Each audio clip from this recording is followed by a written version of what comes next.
Welcome to the VetPractice Playbook, brought to you by VetPractice Pro, where we talk all things veterinary leadership, management, clinic ownership, and more. I'm Dr. Emily King, joined by Kayla and John Biddles. Yo. Woo, woo, woo. And today we're going to be talking about some financial things like KPIs, because if you're not tracking this, then you're guessing. That's right. What's KPI stand for? We might have listeners who don't even know what KPI stands for. No, I'm laughing because I'm like, KPI, key performance indicators. Ding, ding, ding, ding, ding, ding, ding, ding, ding. Yes. I was like, what's the K? My laughing was because I'm like, I can't remember. Oh, wait, let me think about it for a second. Something Okay. we talk about. Knowledge? No, not knowledge. So it's key performance indicators. It is. So I was not laughing at those people who may not know as much as I was laughing at myself. Okay. John, tell everybody about VetPracticePro.com. Hey, make sure you are checking us out at VetPracticePro.com, where we bring you tools, conversations, and frameworks that help clinics move out of survival mode and into intentional leadership.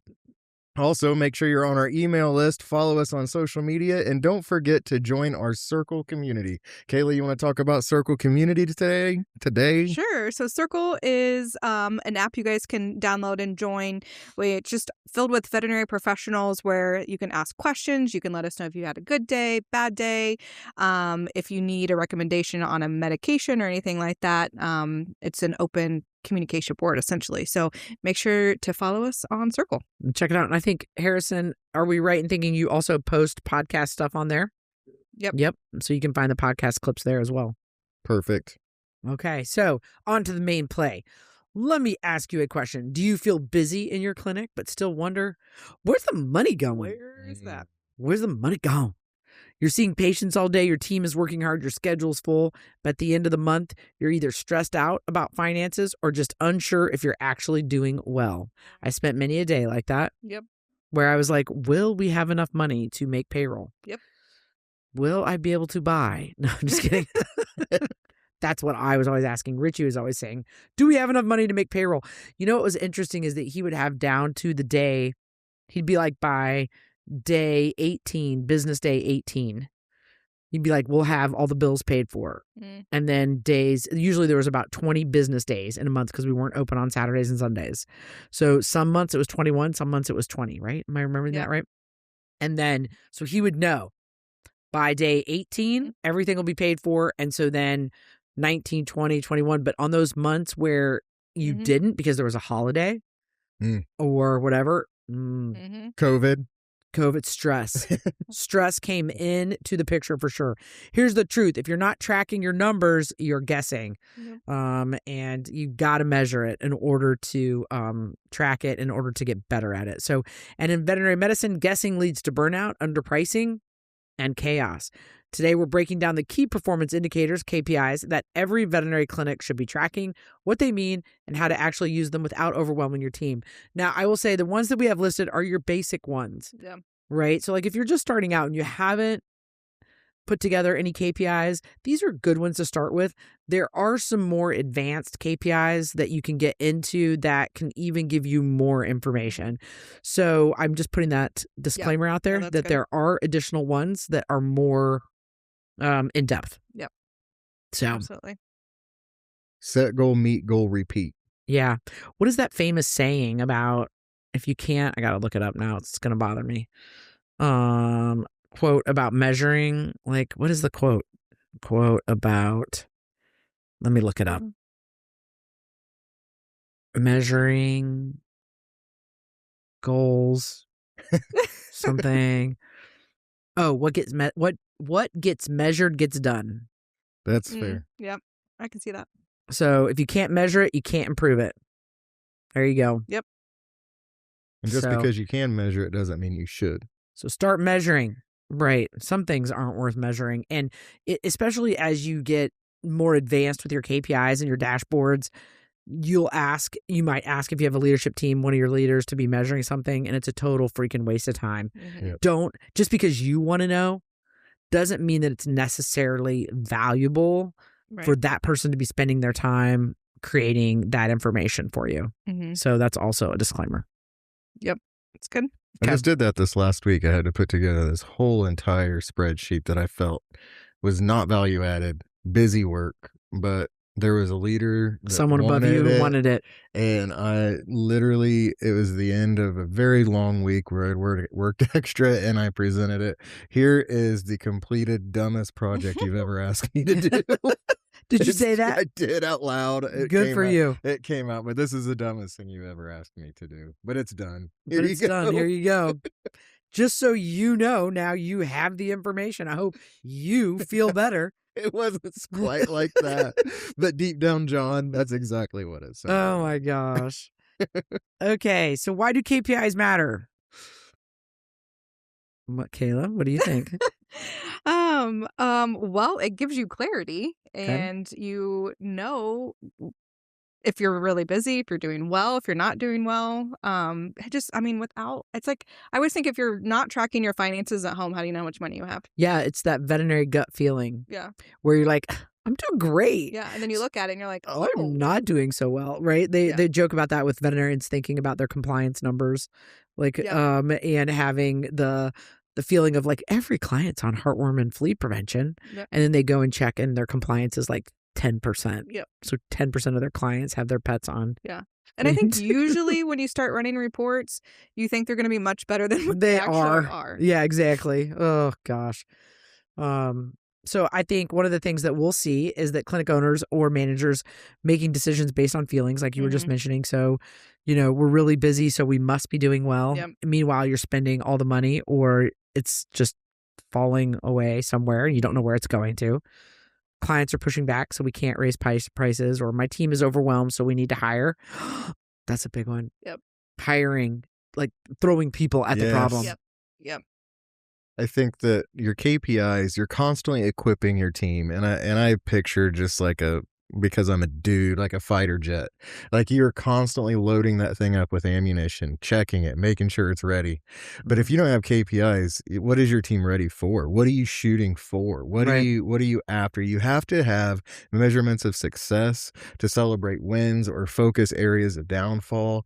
And they can't just be, willy-nilly. They have to be balanced and targeted based on what you're trying to achieve.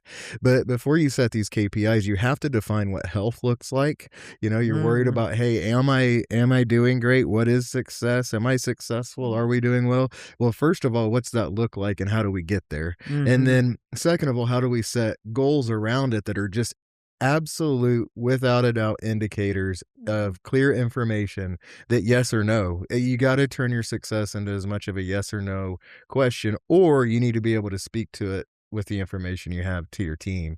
Because these people, they're going to continue to allow you to invest in them as your team as you continue to destroy targets and continue to tell them that, yes, the work you're doing, we're hitting it. We're so well that we get to increase. So in a nutshell, I think that if you're going to spend time equipping your teams with tools like VetPractice Pro, you also need to give them a target to shoot for. Okay. I like it. So KPIs turn emotion into information. They help you answer those questions like, are we healthy financially? Are we practicing good medicine? Are we using our time effectively? And most importantly, where do we actually need to improve? Yep. Okay. So the core KPIs with examples here. Let's break them down. Again, we said you don't need 20. Start with maybe 4. And then go from there. So, and these are ones that a lot of people probably have heard, but so the average transaction charge, ATC. Yep. Average client transaction, or this is how some people will refer to it. So the average amount each client spends per visit. Yep. Okay. It's good. Yep. Because usually if that's low, if you run it and it's low, you're not charging enough. You're not recommending full care probably. Or clients aren't saying yes. And so again, if it's low, trying to figure out why is it low. So for example, if you have 2 clinics, they see 20 appointments a day. One clinic, their average is $100. So you're making $2,000 a day. If you just increase it to $160, that's $3,200 a day. So again, that is the same workload, but it's very different outcome. Yeah, So- absolutely. And when you had mentioned you're not recommending full care as like if your ACT is low, or ATC, depending on what you're calling it, yes, it could mean you're undercharging, but it could mean that not everybody has a standard way of providing care. Right. So like the larger your organization becomes, it might be hard to be able to pick out this doctor's practicing this way or this way or this way or this way or this way. The team is recommending all these different things instead of it being a global clinic-wide approach. So the larger it gets, the harder it is to ensure that that's happening. Right. And so then watching this can give you a clue. Mm-hmm. Oh my gosh, this doctor has the lowest, is it the type of, so for instance, we have a doctor seeing exotics. That's a low average client transaction typically. So maybe that's, a factor for her. If she was doing the same patient population as everybody else, we'd be like, what's going on? Why are your clients? What's happening in your appointments that's different? Yep. So, the care is not then standardized is a strong word, but it's not consistent. The recommendations aren't consistent then across the board. It gives you a clue as to maybe whether or not that's happening. Right. Yeah, exactly. And I think too, people are always, we need to add more appointments to make more money, when really you could just increase that average transaction just by a little bit to make more money. Right. Work smarter. Not harder. Absolutely. All right. Number 2, transaction count, which is the number of visits per day. So it's how many appointments you're actually seeing. And this is we kind of call it like an analysis by doctor from the perspective of like how full is the doctor. So like if they're able to see 14 appointments, are they seeing 14 appointments? Are they at 100% capacity, or are they over 100% capacity? So watching the number of appointments that a doctor sees, if we're talking about doctor slots and an appointment schedule, then that allows you to know how busy the doctor is. Then 2, when do you need to add doctors? Because now all your doctors that are over 100% probably need to be adding a doctor, and so seeing those appointments and the number of appointments is really helpful, as well as then, are you constantly seeing work-ins? Are you have gaps? I agree. So being busy doesn't always mean being productive is one of the things that can help point out for you. I think when we're talking about these KPIs, it's always good to look through the lens of what if it wasn't there?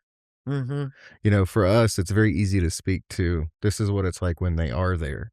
But if you're not, then what happens is you have one person working at 140% capacity, another person working at 50% capacity, basing their compensation the same over overall productivity. You're not doing well with your staff, with your employees. You have the hardworking picking up for the slackers, and this will expose all of that and help you put an even playing field on your top producers. Yeah, and it will keep resentment from forming. Yeah. Like you were talking about, like if people are really working hard and they're like, why can't you see the work in? Can't you see why are we seeing Yes. the work in again? And some teams are okay with that, the way our system is set up, because the doctor enjoys that and the team enjoys it, and then other places they're like, I'm the one who's always picking up the slack. Yep. Or you put yourself in a position where you're the leader at a staff meeting, whether you're the clinic owner or whatever, where you're saying, hey, we need to increase productivity in front of people that are running 160% and some that are running 40.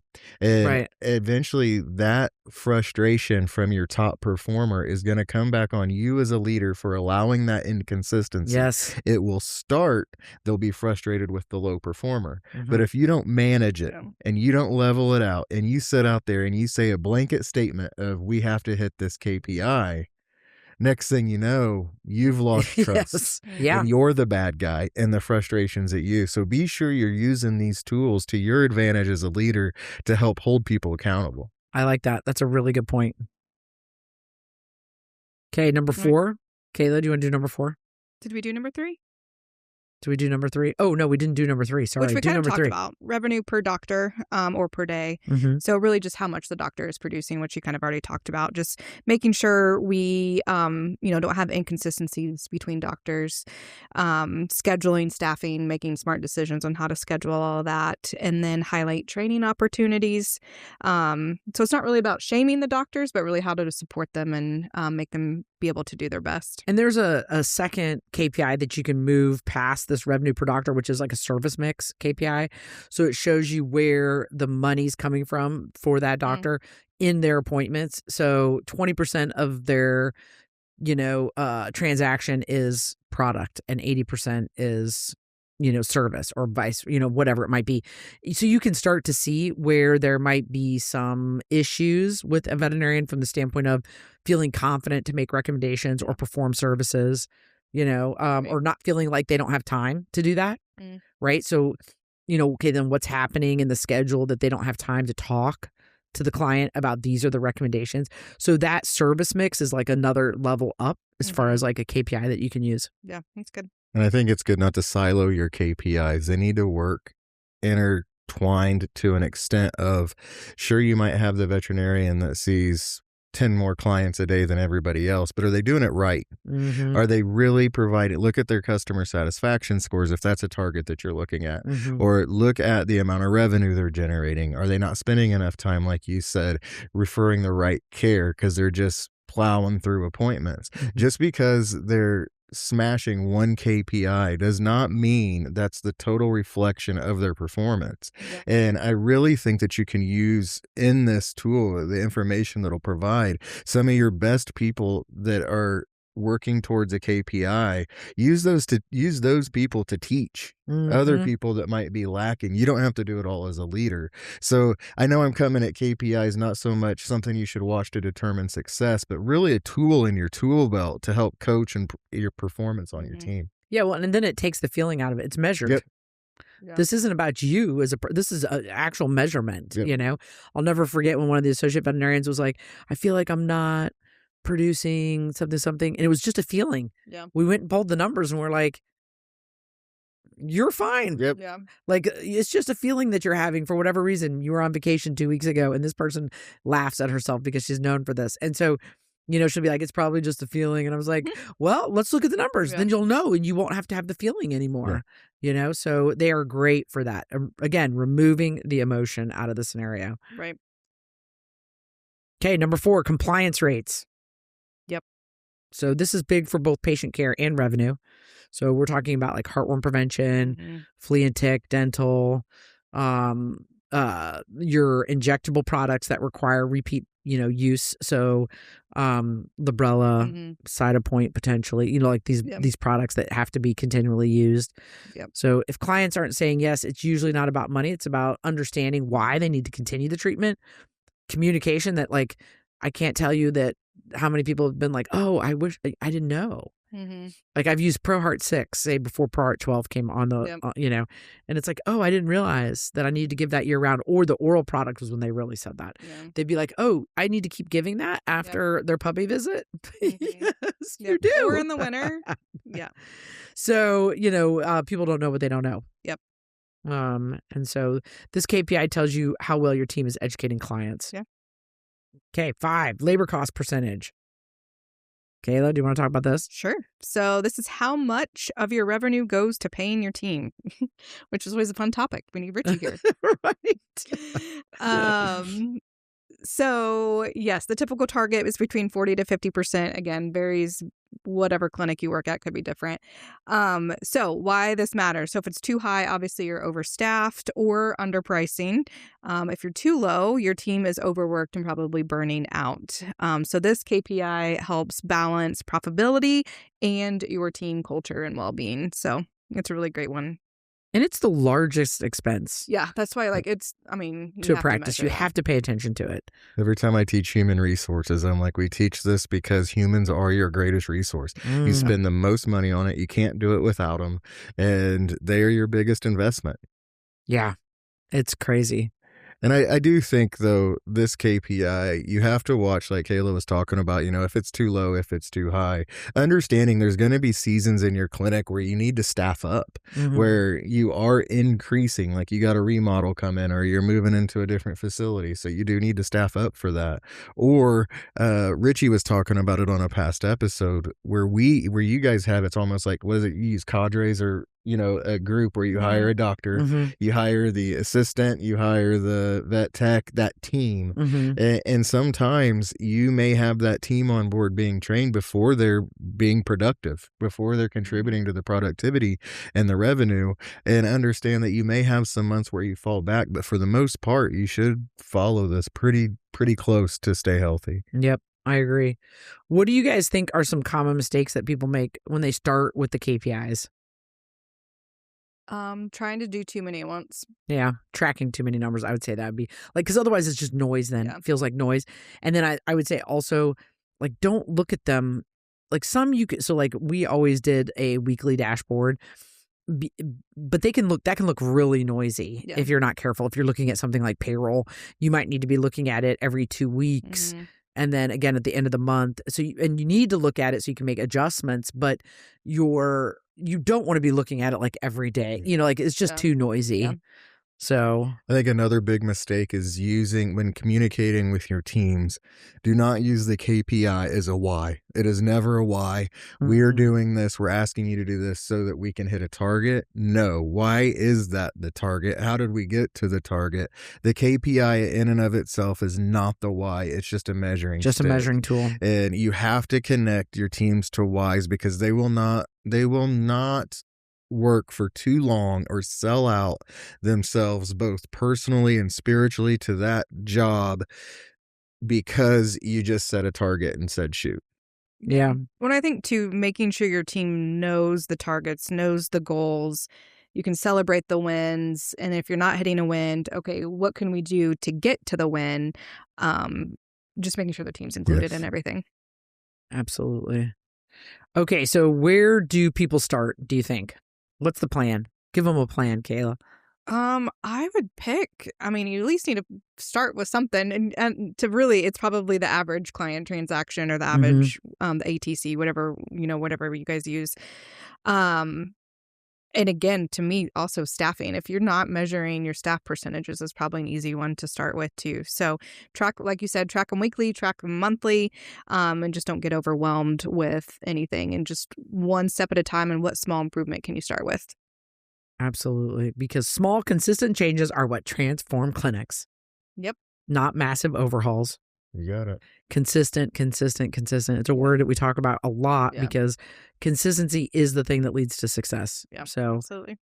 And remember, a well-run clinic isn't just busy, it's intentional, it's efficient, and it's built on clarity, not guesswork. Yep. If you're not tracking your numbers, you're guessing, and your clinic and your team deserve better than that. So pick 3, pick 4. Not more than 5. All right. Well, that's it for today's episode. Oh, wait. Before you do the outro, I should mention that if KPIs are something that you're interested in, Richie and I are going to do a 2-hour workshop